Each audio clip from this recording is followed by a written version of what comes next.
무소유, 법정지음, 출판사, 법무사, 읽는이 2020년 1월, 클레어. 회심기.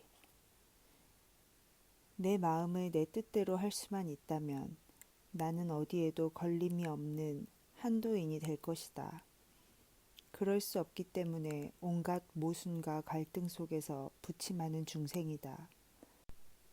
우리들이 화를 내고 속상해하는 것도 따지고 보면 외부의 자극에서라기보다 마음을 걷잡을 수 없는 데에 그 까닭이 있을 것이다.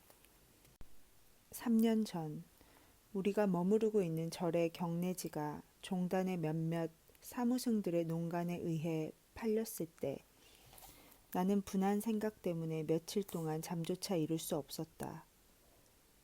전체 종단의 여론을 무시하고 몇몇이서 은밀히 강행한 처사며 수천 그루의 아름드리 소나무들이 눈앞에서 넘어져 갈 때, 그리고 밤낮을 가리지 않고 불도저가 산을 헐어뭉갤 때 정말 분통이 터져 견딜 수가 없었다.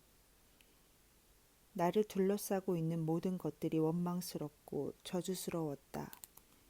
함께 살던 주지 스님도 다른 절을 맡아서 가고 그 그늘에서 붙어 살던 나는 그야말로 개밥의 도토리 신세가 되고 말았다. 나는 다른 도량으로 옮겨 차라리 눈으로 보지나 말자고 내심 작정하고 있었다. 그러던 어느 날 새벽, 법당에서 예불을 마치고 내려오는 길에 문득 한 생각이 떠올랐다. 본래 무일물. 본래 한 물건도 없다는 이 말이 떠오른 순간 가슴에 맺혔던 멍울이 삽시간에 술술 풀리었다. 그렇지. 본래 한 물건도 없는 거다. 이 세상에 태어날 때 가지고 온 것도 아니고 이 세상을 하직할 때 가져가는 것도 아니다. 인연 따라 있었다가 그 인연이 다하면 흩어지고 마는 거다. 언젠가 이 몸뚱이도 버리고 갈 것인데. 이렇게 생각이 미치자 그 전까지의 관념이 아주 달라지게 되었다. 내가 주지 노릇을 하지 않고 붙어 살 바에야 어디로 옮겨가나 마찬가지 아니냐. 중생들끼리 얽혀 사는 사바세계라면 거기가 거기지. 그렇다면 내 마음 먹기 탓이다. 차라리 비리의 현장에서 나를 키우라. 땅에서 넘어진 자 땅을 짚고 일어난다는 옛사람의 말도 있지 않더냐. 이때부터 팔려나간 땅에 대해서도 애착이 가지 않았다. 그것은 본래 사찰 소유의 땅이 아니었을 것이다. 신도들이 희사를 했거나 아니면 그때까지 주인이 없던 땅을 절에서 차지한 것일 거다.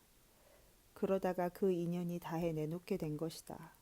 그리고 경내지가 팔렸다고 해서 그 땅이 어디로 간 것이 아니고 다만 소유주가 바뀔 뿐이다.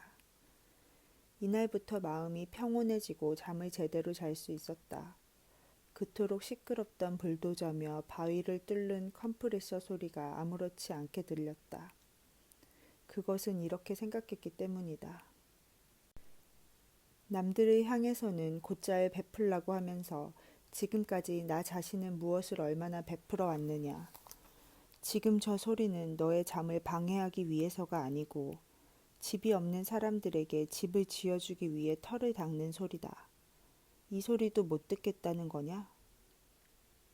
그리고 그 일터에는 수백 명의 노동자들이 밤잠도 못 자며 땀 흘려 일을 하고 있다. 그들에게는 저마다 몇 사람씩 딸린 부양 가족이 있을 것이다. 그들 가족 중에는 지금 입원 환자도 있을 거고 등록금을 내야 할 학생도 있을 것이다. 연탄도 드려야 하고 눈이 내리기 전에 김장도 해야 할 것이다. 내가 그들에게 보내주지는 못할 망정 살기 위해 일하는 소리조차 듣기 싫다는 거냐?